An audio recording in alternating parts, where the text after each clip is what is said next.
Meaning I wrote that on the last slide. I'm writing it on this slide as well. It is the equation of this chapter.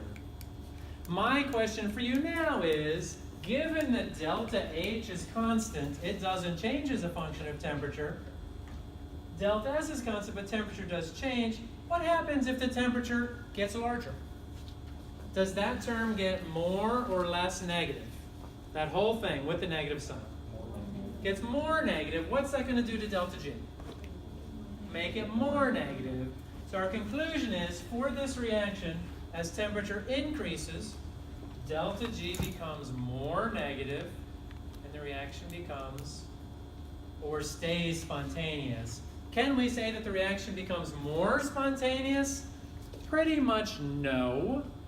It's already spontaneous. If you get, again, to one of those lower layers of the chemistry onion, in some ways it does become a little more spontaneous. But the answer we need for this class is, at high temperatures, this reaction stays spontaneous. And I'll write that, a version of that. As T increases, this reaction is still spontaneous.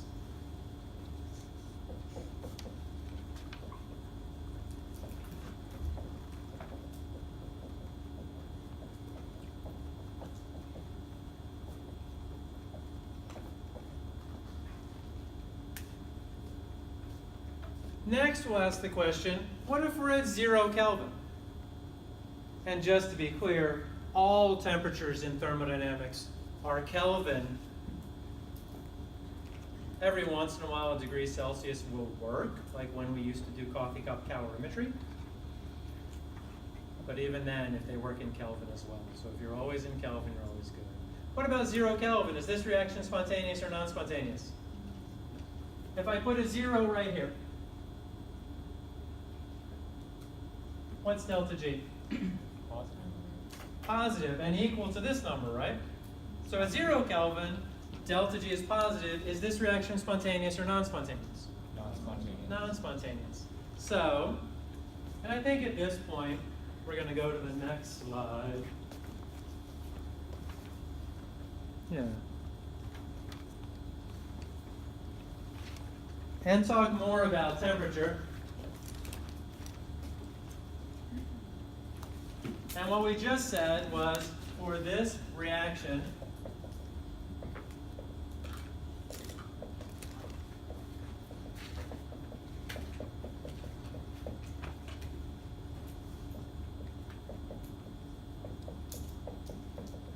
at 0 Kelvin, delta G, not reaction is positive.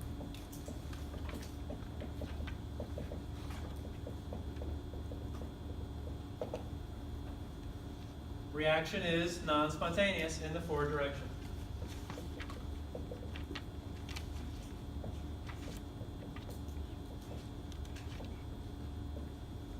Non-spontaneous, lovely word, very long. My abbreviation is non-spon, and not just because it rhymes.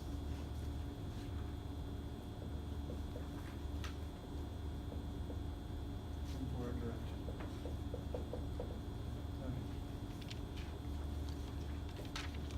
And here we get back to the point that I'm talking about a temperature other than 25 degrees Celsius, 298 Kelvin, and I'm still using my not symbol. I said I was going to do that. Here I am. All right. So then the question becomes, at what temperature does this reaction change from spontaneous to non-spontaneous?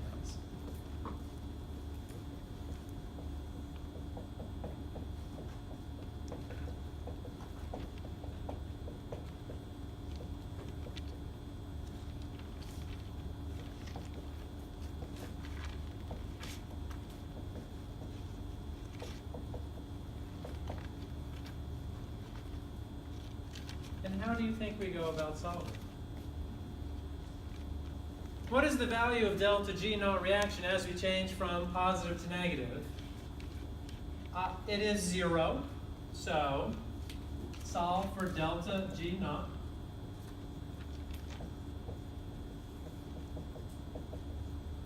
Equals 0. That is the Given our delta H and our delta S, we will solve for temperature, and that will be when it changes from positive to negative.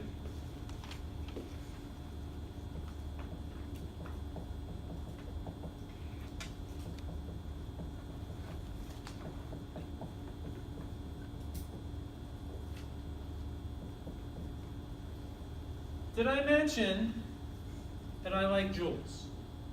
I work all my problems in joules. I work all my problems in moles. I see that I have kilojoules here and joules. I'm working everything in joules.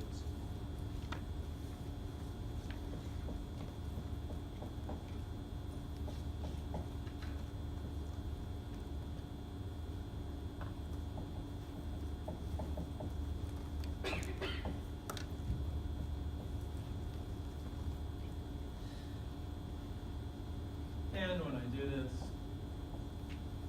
I get T equals 14,000 over 73.2. That works out to be, and I'll double check here, 191 Kelvin.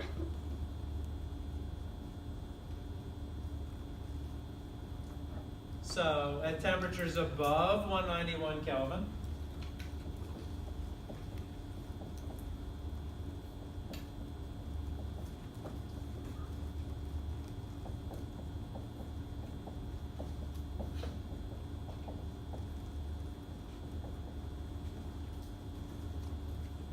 at T above 191 Kelvin, the reaction is spontaneous. At T below 191 Kelvin, reaction is non-spontaneous.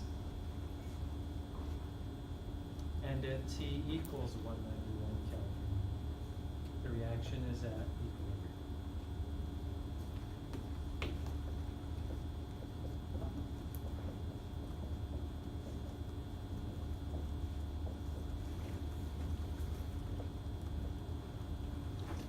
Reaction is at equilibrium. Now, this is one case, and I'll point out that both delta H and delta S for this reaction are positive. And in that case, one of them tended to be non-spontaneous, delta H. One of them tended to be spontaneous, that was delta S. What happens for an endothermic reaction,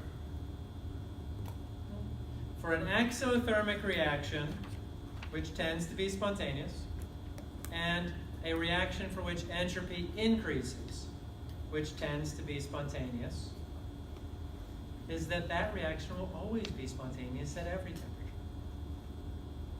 If a reaction is endothermic and decreases entropy, both of those tend to be non-spontaneous.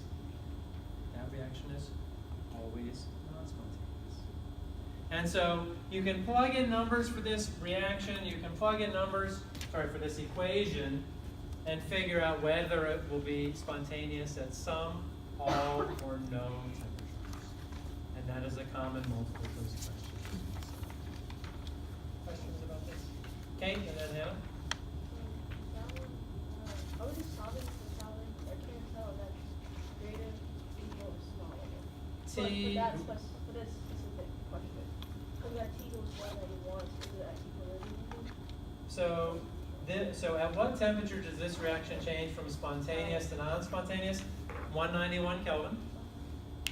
At temperatures above 191 Kelvin, this reaction is spontaneous.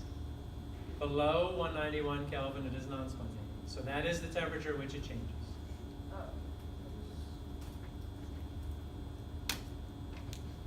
Hannah? Why are we able to set our delta G equals 0? Question, why are we able to set our delta G equal to 0?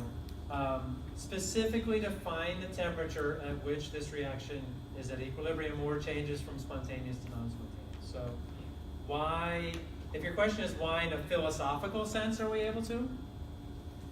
The answer, so I can say a few more words about that. I guess because T's are, if we're solving for T and something else, I guess in my head, I would have plugged in what I have for delta G if we're talking about this reaction.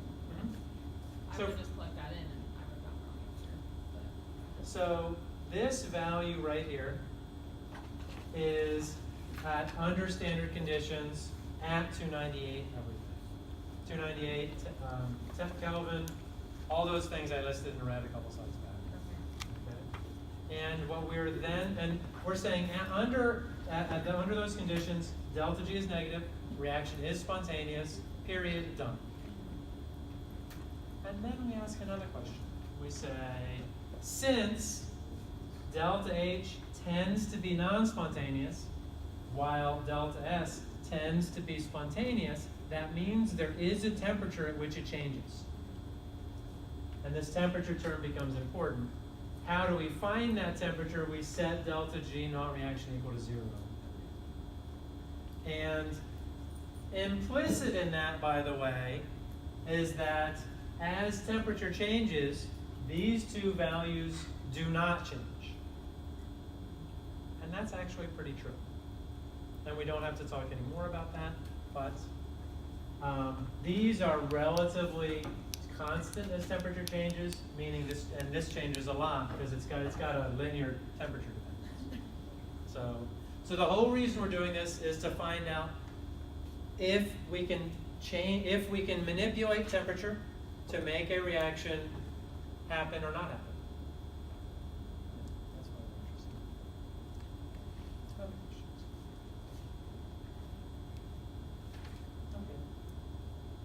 Okay. Let's see. We have 5 more minutes left. Let's see how far we can get.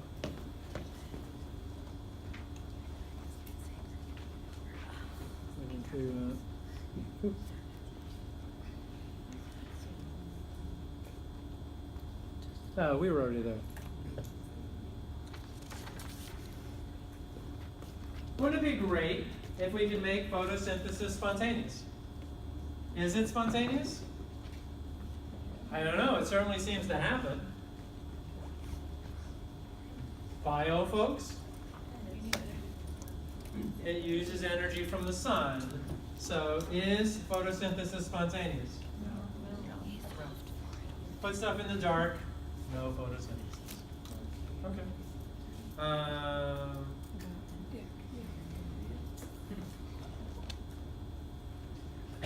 It's not a biology class, it's a chemistry class. In case you were wondering.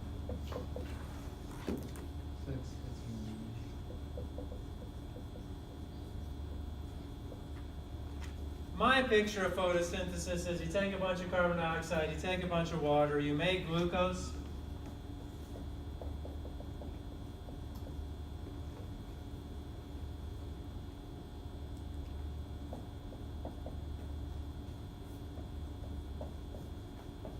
And oxygen. And if you look on your conversion equation sheet, you can look up delta HF, S naught, delta GF for all of these processes. If you do,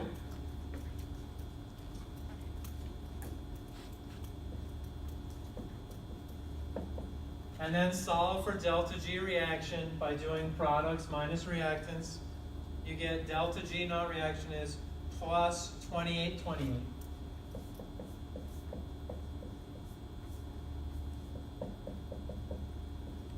Kilojoules per mole. Very, I don't know, androgonic, very non-spontaneous. That's where we're going to. And then you do delta H. And what you find is that it is 2803. So it is endothermic.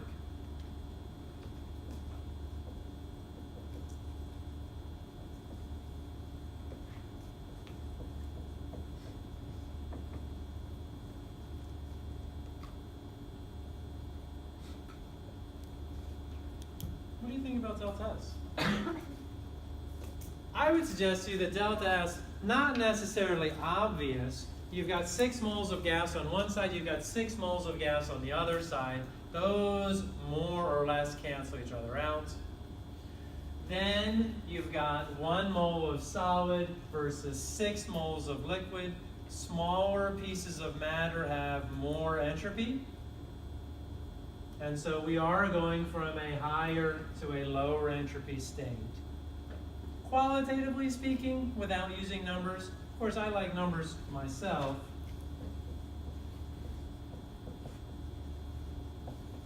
Then you see that it is minus 259. That is lower entropy.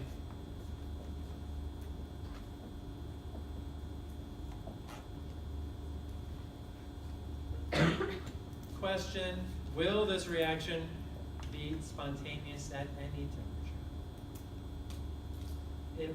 It will not, because both of these tend to be non-spontaneous. So no temperature at which it will be spontaneous.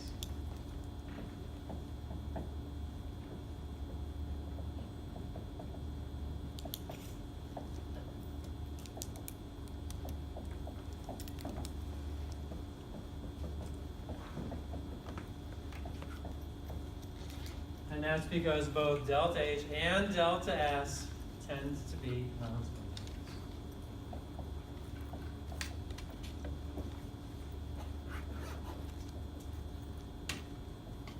And I think I've used my time up, and we'll finish there. We'll pick up next time. That can go, the other way around, right? If that delta H and delta S both tend to be exothermic, the delta H. If you do the other reaction, Yeah. it is always spontaneous.